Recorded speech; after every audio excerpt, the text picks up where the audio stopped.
Hi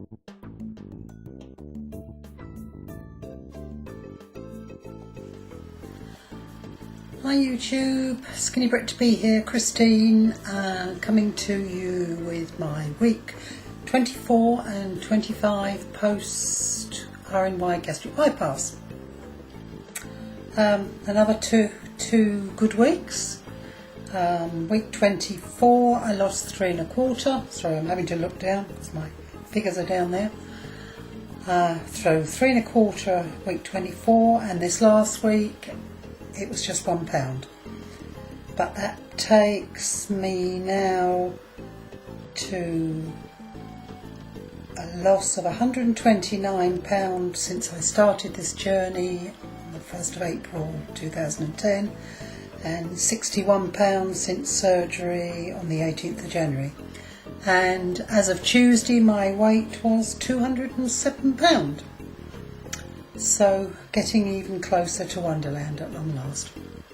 It seems to be a very slow but steady progress down.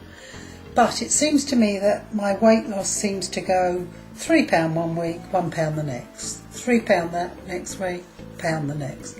And when I look back, that's virtually what's been happening for the last 6 or 8 weeks. So, but it's a steady slope downwards. So we're getting there. What else? I haven't felt very well this week. I woke up on Saturday and I had an attack of what I call the dizzies, but it's vertigo. And it's something that I always suffer from when I have an anaesthetic, and I suffered from it when I had my surgery for my gastric bypass. And I just woke up, tried to get out of bed, and promptly fell on the floor. You lose all sense of balance. It's a little bit like getting off a fairground ride, one of these ones that spins you round and round and round and round and round. And yes, and it makes you feel very sick. And I know it wasn't dumping or anything because I was completely empty. I hadn't eaten anything for at least 12 hours. So I assume it wasn't dumping. But it wasn't. I was just feeling so absolutely yuck. So I spent the whole day flat on my back, didn't want to eat, knew I had to drink, so I kept trying to drank plenty. I do have the appropriate medicine and I took that. The way I was feeling, I just took what I needed to. I'd taken the same tablets anyway after surgery through the hospital, so I knew that I was okay with those. But it's left me feeling sort of slightly muzzy-headed for the last few days and very tired. But I did sleep an awful lot on Saturday. But anyway, I'm getting there.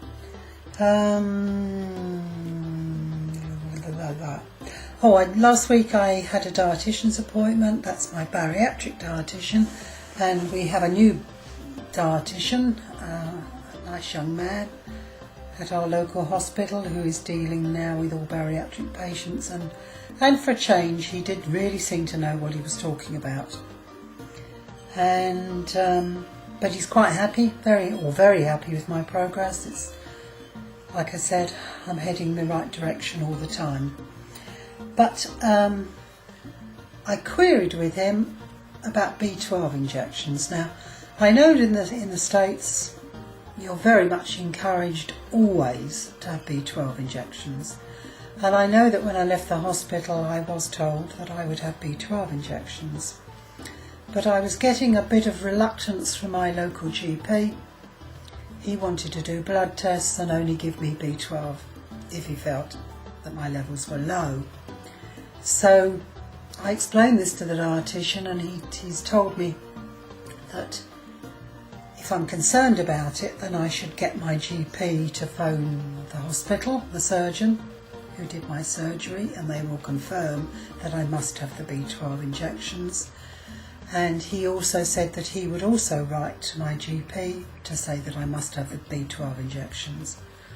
So I queried with him, why, if your B12 levels were fine, why did you need B12 injections? Or, what was the reasoning behind it? And he explained to me, sorry, this is for those that perhaps are still querying the B12 problem, is that your body stores the B12. So it's like having a store cupboard. And your blood takes whatever it needs when it needs it. But there is absolutely no blood test or test that will show how much B12 you've got left in your store cupboard. So, okay, your blood test might come back absolutely fine today, but tomorrow your levels could crash because there's nothing left in the store cupboard. And because you don't absorb B12 very well following surgery, that's why you need to have the B12 injections, regardless of your blood test. And that's what, and that now starts to make sense.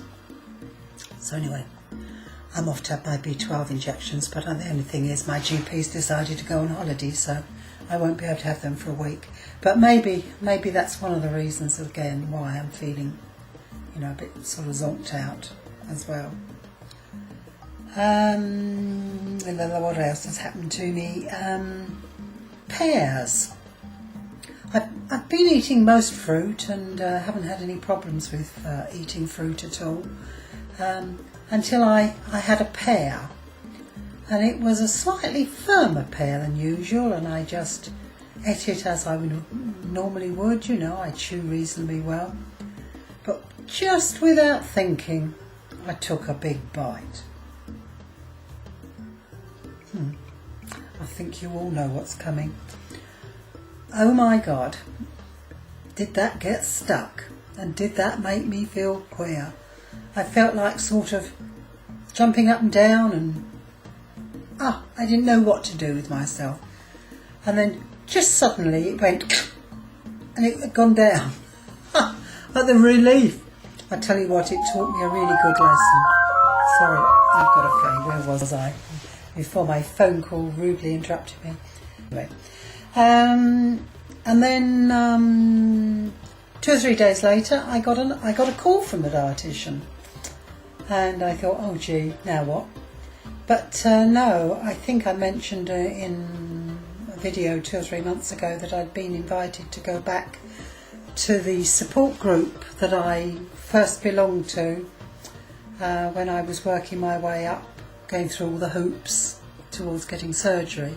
They'd asked me to come along as an expert patient, somebody to answer questions from the group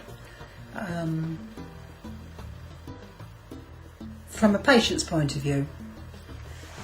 Somebody that had actually been through the system, etc. But anyway, he was phoning up, he's asked me if I'd go back there and speak to the next group of students coming through. So I'm off there in a couple of weeks' time. So that's quite nice. What else? And okay, to finish, I'm going to have to go and disappear a second. I've got something should have brought in with me. I'm coming back. Hi, I'm back. This is a particular message to phillytomcat. Tom from Philadelphia. I entered one of his competitions and I was lucky enough to win. And for you, Tom, it's arrived. It's definitely here. It's arrived safely. Many thanks. I haven't done a lot with it, I'm afraid, in the last couple of days because, as I say, I haven't been feeling fantastic. But it's one of those shaker things for your arms and your shoulders. I did a few minutes on it and it nearly killed my shoulders and my shoulder blades. So anyway, I'll let you have a running commentary in the next few weeks as to how I get on with it. But thank you again, Tom. It's here. Anyway, that's all for now, I think. I've probably exceeded my time limit. Don't like to make long videos. But thank you all for watching. Thank you to my new subscribers and my old subscribers, as usual. Anyway, bye for now. Bye.